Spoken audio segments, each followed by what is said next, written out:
Australia, खूबसूरती का देश। यहां की धरती, आसमान और समंदर सब मिलकर एक अनोखी छटा बिखेरते हैं जो हर किसी को आकर्षित करती है। जहां विशाल रेगिस्तान और खूबसूरत समुद्र तट मिलते हैं, वहां की हवा में एक अलग ही ताजगी है। ये नजारे हर साल लाखों लोगों को अपनी ओर खींचते हैं। पुराने वर्षावन, जिनकी हर शाख और पत्ती में इतिहास की गूंज है, एक समय के राज की कहानी बताते हैं। यहाँ की प्रकृति में सदियों पुरानी सभ्यता की छाप है, लेकिन इस खूबसूरती के पीछे एक दर्दनाक और अन्यायपूर्ण इतिहास छुपा है, जिसे अक्सर नजरअंदाज कर दिया जाता है। ये वो सच्चाई है जो हर मुस्कुराहट के पीछे छुपी हुई है। ये वो कहानी नहीं है जो टूरिस्ट ब्रोशर में लिखी होती है या नेशनल हॉलिडे पर बताई जाती है। ये वो बातें हैं जिन पर अक्सर चुप्पी साध ली जाती है। ये उन लोगों के दिलों में लिखी कहानी है जिन्होंने बहुत तकलीफ झेली है, जिनकी आंखों में आज भी बीते समय की पीड़ा झलकती है। एक ऐसी कहानी जिसे सुनना जरूरी है ताकि हम समझ सकें कि सच्चाई क्या है और क्यों ये इतिहास आज भी हमारे बीच जिंदा है। ये ऑस्ट्रेलिया के आदिवासी लोगों की कहानी है, जिनकी जड़ें इस धरती में गहराई तक फैली हैं। 65,000 साल से भी ज्यादा समय तक वे इस जमीन के साथ रहे। उनकी संस्कृति इस जमीन से जुड़ी हुई थी। उनकी परंपराएं, उनकी भाषा, उनकी कला, सब कुछ इस धरती की आत्मा में रचा बसा था। फिर सब कुछ बदल गया। एक तूफान आया जिसने सदियों पुरानी शांति को तोड़ दिया। 1788 में यूरोपीय लोगों के आने से शांति भंग हुई और जमीन छीनने, हिंसा और अत्याचार का दौर शुरू हुआ, जिसका असर आज भी देश पर है। ब्रिटिश जहाजों के साथ आई नई सत्ता ने आदिवासी लोगों की जिंदगी हमेशा के लिए बदल दी। ये निबंध ऑस्ट्रेलिया के अतीत के सबसे बुरे समय को दिखाता है। टेरा नलियस के झूठ, चोरी की गई पीढ़ियों की भयावहता और न्याय और समानता के लिए चल रहे संघर्ष को उजागर करता है। बच्चों को उनके परिवारों से अलग किया गया और कई पीढ़ियों तक दर्द और अन्याय चलता रहा। ये दर्द और सहनशीलता, हानि और आशा की कहानी है। एक ऐसी कहानी जो हमें कठिन सच्चाइयों का सामना करने और ऐसे भविष्य के लिए काम करने के लिए मजबूर करती है जहां सभी ऑस्ट्रेलियाई लोग शांति और समझ के साथ रह सकें। ये कहानी बताती है कि उम्मीद की किरण हमेशा अंधेरे में भी चमकती है। ये दोषारोपण की कहानी नहीं है। ये कहानी है सच्चाई को स्वीकारने और उससे सीखने की। ये सच्चाई बताने की कहानी है ताकि हम सब मिलकर एक बेहतर समाज बना सकें। ये स्वीकृति, समझ और अंततः मेल मिलाप का आह्वान है। मेल मिलाप जो केवल शब्दों में नहीं बल्कि दिलों में भी महसूस हो, क्योंकि केवल अतीत के पापों का सामना करके ही ऑस्ट्रेलिया वर्तमान के घावों को भरने और अपने असाधारण आदिवासियों के योग्य भविष्य का निर्माण करने की आशा कर सकता है। यही सच्ची प्रगति और एकजुटता की राह है जो आने वाली पीढ़ियों के लिए एक नई शुरुआत का वादा करती है। ऑस्ट्रेलिया के क्रूर इतिहास के केंद्र में एक खतरनाक झूठ है, टेरा नलियस का सिद्धांत। यह विचार, जो सतह पर एक कानूनी शब्दावली जैसा लगता है, वास्तव में एक गहरी अन्यायपूर्ण सोच को दर्शाता है जिसने पूरे महाद्वीप के भाग्य को बदल दिया। इस लैटिन शब्द का अर्थ है खाली जमीन, जिसका इस्तेमाल यूरोपीय उपनिवेशवादियों ने महाद्वीप पर अपना दावा ठोकने के लिए किया, जिससे उन आदिवासी लोगों का अस्तित्व मिट गया जो इसे हजारों सालों से अपना घर कहते थे। जब पहली बार यूरोपीय जहाजों ने ऑस्ट्रेलिया के तटों को छुआ तो वे एक ऐसी भूमि की ओर देख रहे थे जो उनके लिए अनजान थी, लेकिन यहाँ की मिट्टी, नदियां और जंगल पहले से ही गहराई से आबाद थे। उन्होंने एक ऐसी भूमि देखी जो स्वामित्व और विकास की यूरोपीय धारणाओं से अछूती लग रही थी। उनके लिए खेत, बाड़ या इमारतों की अनुपस्थिति का अर्थ था कि यह भूमि किसी की नहीं थी। एक ऐसी सोच जो उनकी अपनी सांस्कृतिक सीमाओं को दर्शाती थी। उन्होंने कानूनों, रीति रिवाजों और आध्यात्मिक संबंधों के उस जटिल जाल को नहीं देखा जिसने आदिवासी लोगों को उनकी पैतृक भूमि से बांध रखा था। हर चट्टान, हर पेड़, हर नदी के साथ एक कहानी जुड़ी थी, एक गहरा रिश्ता जिसे बाहरी लोग समझ नहीं सके। टेरा नलियस एक सुविधाजनक कल्पना थी, एक कानूनी और नैतिक ढाल जिसका इस्तेमाल पूरे लोगों को बेदखल करने को सही ठहराने के लिए किया जाता था। इसने उपनिवेशवादियों को यह छूट दी कि वे भूमि को अपने अनुसार बांट सकें, बिना यह माने कि यहाँ पहले से कोई सभ्यता मौजूद थी। इसने आदिवासी भूमि की जब्ती, पवित्र स्थलों के विनाश और प्राचीन संस्कृतियों के विघटन का मार्ग प्रशस्त किया। जंगलों को साफ किया गया, नदियों का रुख मोड़ा गया और वे स्थल जो हजारों सालों से पूजा के केंद्र थे, मिटा दिए गए। संधियां लोगों के बीच सम्मानजनक जुड़ाव की आधारशिला अनावश्यक मानी जाती थी।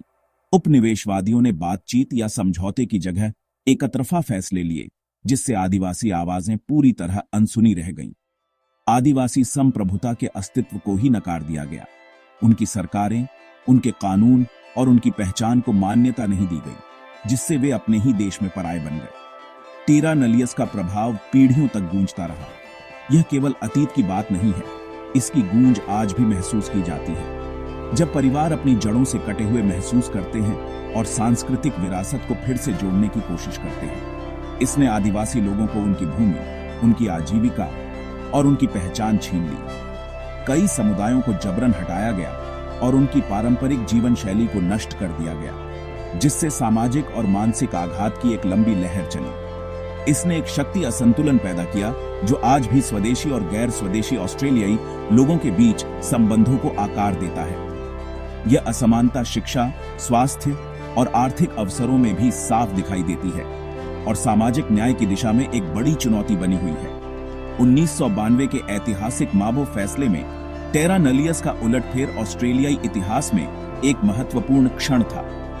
इस फैसले ने पहली बार यह स्वीकार किया कि ऑस्ट्रेलिया की भूमि पर आदिवासी लोगों का अधिकार था और यह अधिकार उपनिवेश से पहले से मौजूद था। उच्च न्यायालय ने मूल निवासी अधिकार के अस्तित्व को मान्यता दी, यह स्वीकार करते हुए कि आदिवासी लोगों का अपनी भूमि से पहले से संबंध था।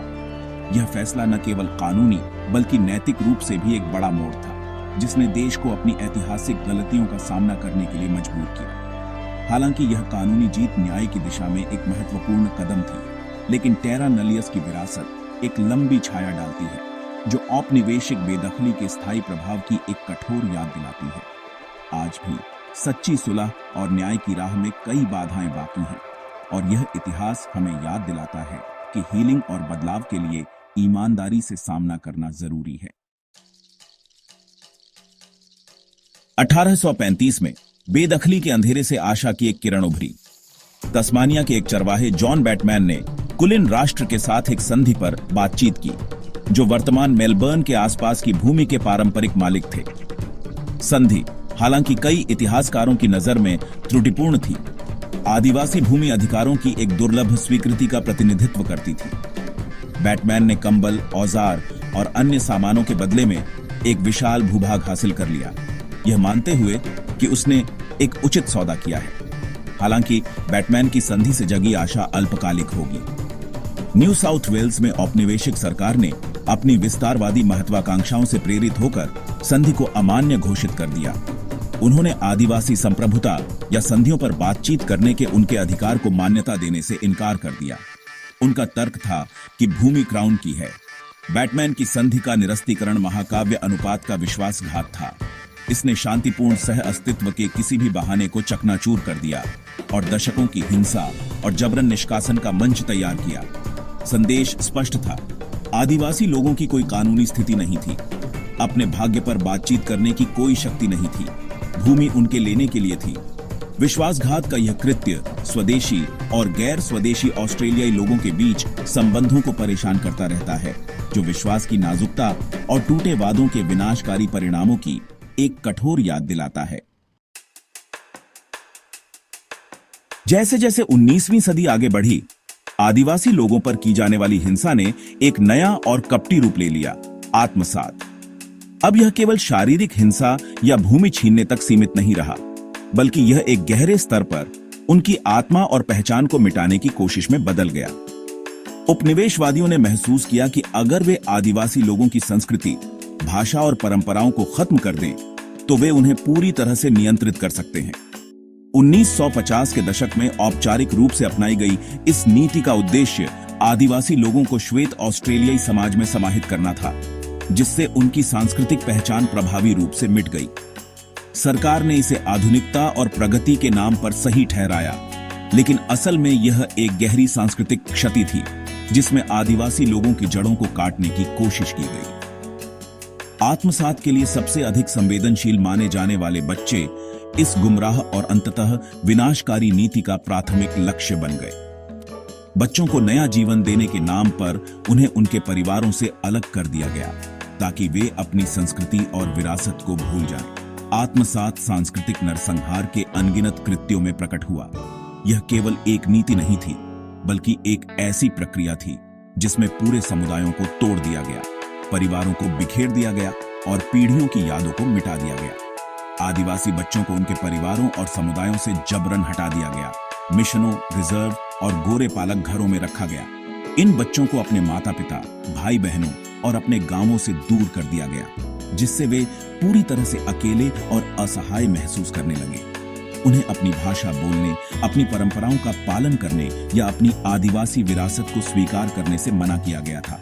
स्कूलों और संस्थानों में उन्हें सिखाया गया कि उनकी संस्कृति पिछड़ी और हीन है और उन्हें श्वेत समाज के तौर तरीकों को अपनाना चाहिए।